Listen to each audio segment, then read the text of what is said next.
ದೇವರ ಮೂರ್ತಿ ಕೂರಿಸುವ ವಿಚಾರದಲ್ಲಿ ಎರಡು ಸಮುದಾಯಗಳ ನಡುವೆ ಗಲಾಟೆ ನಡೆದಿದೆ. ಬಳ್ಳಾರಿ ತಾಲೂಕಿನ ಕೊಳಗಲ ಗ್ರಾಮದಲ್ಲಿ ಕುರುಬ ಮತ್ತು ಎಸ್ಸಿ ಸಮುದಾಯಗಳ ಮಧ್ಯೆ ಘರ್ಷಣೆ ಉಂಟಾಗಿದೆ. 15 ದಿನಗಳ ಹಿಂದೆ ಎರ್ರೇಸ್ವಾಮಿ ಮಠದಲ್ಲಿ ರಾತ್ರೋರಾತ್ರಿ ಮೂರ್ತಿ ಕೂರಿಸಲಾಗಿತ್ತು. ಮಠದಿಂದ ಮೂರ್ತಿ ತೆರವುಗೊಳಿಸಲು ಕುರುಬ ಸಮುದಾಯ ಆಗ್ರಹಿಸಿದೆ. ಇದರಿಂದ ಗಲಾಟೆಯಾಗಿ ಕಲ್ಲು ತೂರಾಟ ನಡೆದಿದೆ.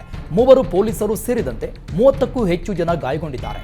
ಸ್ಥಳದಲ್ಲಿ ಬಿಗುವಿನ ವಾತಾವರಣ ನಿರ್ಮಾಣವಾಗಿದ್ದು ಸೆಕ್ಷನ್ 144 ಜಾರಿಗೊಳಿಸಲಾಗಿದೆ. ಬೋರ್ಡ್ ಎಕ್ಸಾಮ್ ಫಲಿತಾಂಶ ಪ್ರಕಟಿಸದಂತೆ ಸುಪ್ರೀಂ ಕೋರ್ಟ್ ತಡೆ ನೀಡಿದೆ. 5, 8, 9ನೇ ಕ್ಲಾಸ್ ಬೋರ್ಡ್ ಪರೀಕ್ಷೆ ರಿಸಲ್ಟ್ ಪ್ರಕಟಿಸದಂತೆ ಸುಪ್ರೀಂ ಕೋರ್ಟ್ ಆದೇಶಿಸಿದೆ. ಶಿಕ್ಷಣ ಇಲಾಖೆ ಮಾರ್ಚ್ ತಿಂಗಳಲ್ಲಿ ಬೋರ್ಡ್ ಪರೀಕ್ಷೆ ನಡೆಸಿತ್ತು. ಆದರೆ ಮೌಲ್ಯಮಾಪನ ಸರಿಯಾಗಿ ಮಾಡಿಲ್ಲ, ಬೇಕಾಬಿಟ್ಟಿ ಮೌಲ್ಯಮಾಪನ ಮಾಡಲಾಗಿದೆ ಅಂತ ಆರೋಪಿಸಿ ಖಾಸಗಿ ಶಾಲಾ ಒಕ್ಕೂಟ ಸುಪ್ರೀಂ ಕೋರ್ಟ್ ಮೆಟ್ಟಿಲೇರಿತ್ತು. ವಿದ್ಯಾರ್ಥಿಗಳು ಸರಿಯಾದ ಉತ್ತರ ಬರೆದಿದ್ರೂ ಅಂಕ ನೀಡಿಲ್ಲ ಅಂತ ಅರ್ಜಿಯಲ್ಲಿ ಉಲ್ಲೇಖಿಸಿತ್ತು. ಅರ್ಜಿ ವಿಚಾರಣೆ ನಡೆಸಿದ ಕೋರ್ಟ್ ಫಲಿತಾಂಶ ಪ್ರಕಟಕ್ಕೆ ತಡೆ ನೀಡಿದೆ. ಸುಪ್ರೀಂ ಕೋರ್ಟ್ ಆದೇಶವನ್ನ ರುಪ್ಸಾ ಅಧ್ಯಕ್ಷ ಲೋಕೇಶ್ ತಾಳಿಕಟ್ಟೆ ಸ್ವಾಗತಿಸಿದ್ದಾರೆ.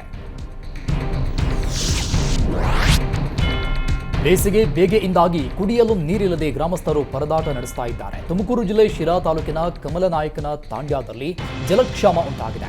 ಗ್ರಾಮ ಪಂಚಾಯಿತಿ ಸಮರ್ಪಕವಾಗಿ ನೀರು ಪೂರೈಕೆ ಮಾಡ್ತಾ ಇಲ್ಲ ಅಂತ ಆರೋಪಿಸಲಾಗಿದೆ. ನೀರಿನ ಸಮಸ್ಯೆ ಬಗ್ಗೆ ಹೇಳಲು ಹೋದ್ರೆ ಗ್ರಾಮ ಪಂಚಾಯಿತಿ ಪಿಡಿಒ ಉಡಾಫೆ ಉತ್ತರ ನೀಡ್ತಾ ಇದ್ದಾರಂತೆ. ಗ್ರಾಮ ಪಂಚಾಯಿತಿ ಸಿಬ್ಬಂದಿ ನಡೆಗೆ ಜನ ಆಕ್ರೋಶ ವ್ಯಕ್ತಪಡಿಸುತ್ತಿದ್ದಾರೆ.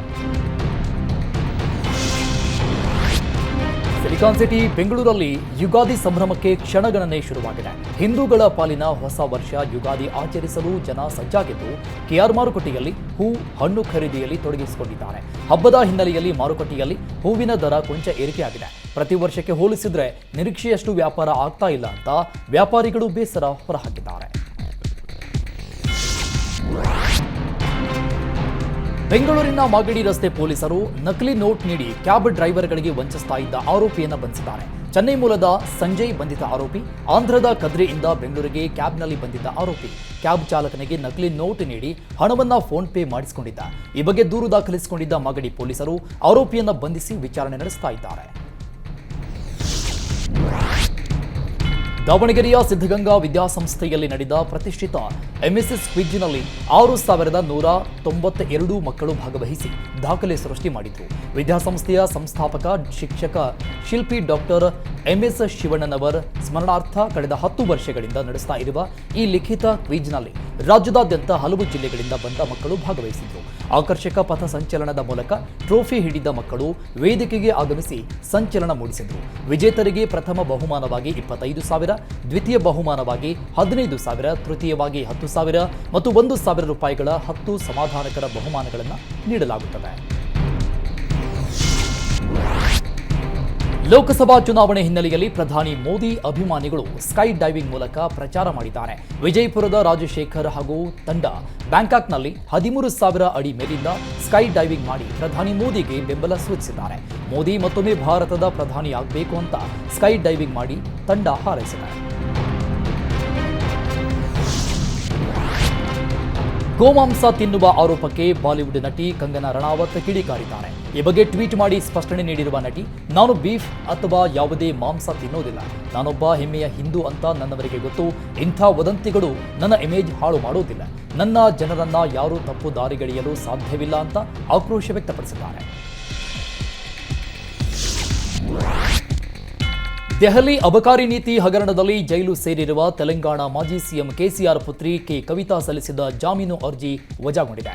ಮಧ್ಯಂತರ ಜಾಮೀನು ಕೋರಿ ರೋಸ್ ಅವೆನ್ಯೂ ಕೋರ್ಟ್ಗೆ ಕವಿತಾ ಜಾಮೀನು ಅರ್ಜಿ ಸಲ್ಲಿಸಿದ್ರು. ಲಿಕ್ಕರ್ ಸ್ಕ್ಯಾಮ್ನ ಅಕ್ರಮ ಹಣ ವರ್ಗಾವಣೆ ಪ್ರಕರಣದಲ್ಲಿ ಮಾರ್ಚ್ 15ರಂದು ಕೆ ಕವಿತಾರನ್ನ ಇಡಿ ಬಂಧಿಸಿ ವಿಚಾರಣೆ ನಡೆಸ್ತಾ ಇದೆ.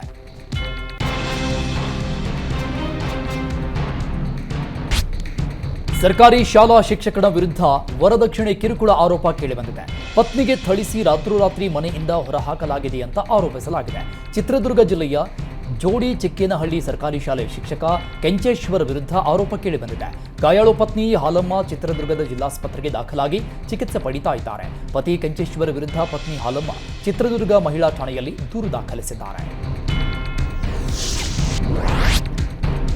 ರಾಷ್ಟ್ರೀಯ ಹೆದ್ದಾರಿ 275ರಲ್ಲಿ ಖಾಸಗಿ ಬಸ್ ಉರುಳಿ ಬಿದ್ದಿದೆ. ಮಡಿಕೇರಿ ಮಂಗಳೂರು ನಡುವಿನ ಮದೆನಾಡು ಬಳಿ ಬಸ್ ಪಲ್ಟಿಯಾಗಿದೆ. ಬಸ್ನಲ್ಲಿದ್ದ ಪ್ರಯಾಣಿಕರ ಪೈಕಿ 2 ಗಂಭೀರವಾಗಿ ಗಾಯಗೊಂಡಿದ್ದಾರೆ. ವಿದ್ಯುತ್ ಕಂಬಕ್ಕೆ ಡಿಕ್ಕಿಯಾಗಿ ಬಳಿಕ ರಸ್ತೆಗೆ ಅಡ್ಡಲಾಗಿ ಬಸ್ ಬಿದ್ದಿದೆ. ರಸ್ತೆಯಲ್ಲಿ ಬಸ್ ಉರುಳಿ ಬಿದ್ದ ಹಿನ್ನೆಲೆಯಲ್ಲಿ ಕೆಲಕಾಲ ಸಂಚಾರ ವ್ಯತ್ಯಯ ಉಂಟಾಯಿತು.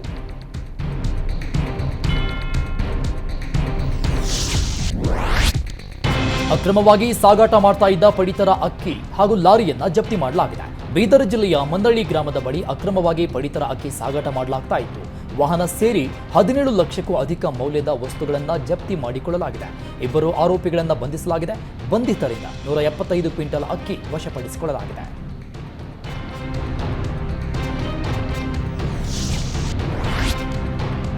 ಇಂದು ಯುಗಾದಿ ಅಮಾವಾಸ್ಯೆ ಹಿನ್ನೆಲೆಯಲ್ಲಿ ರಾಯಚೂರು ಜಿಲ್ಲೆಯಲ್ಲಿ ಬಹುತೇಕ ಬಸ್ಗಳು ರಶ್ ಆಗಿತ್ತು. ನೂರಾರು ಮಹಿಳೆಯರು ಕುಟುಂಬ ಸಮೇತ ದೇವಸ್ಥಾನಕ್ಕೆ ಭೇಟಿ ನೀಡ್ತಾ ಇದ್ದಾರೆ. ಇನ್ನು ಬಸ್ನಲ್ಲಿ ಸೀಟ್ ಸಿಗದಿದ್ದಕ್ಕೆ ಮಹಿಳೆಯೊಬ್ಬರು ಮಗುವನ್ನ ಲಗೇಜ್ ಕ್ಯಾರಿಯರ್ನಲ್ಲಿ ಮಲಗಿಸಿದ್ದಾರೆ. ಲಿಂಗಸಗೂರು ಕಲಬುರಗಿ ಮಾರ್ಗದ ಬಸ್ನಲ್ಲಿ ಈ ಘಟನೆ ನಡೆದಿದೆ.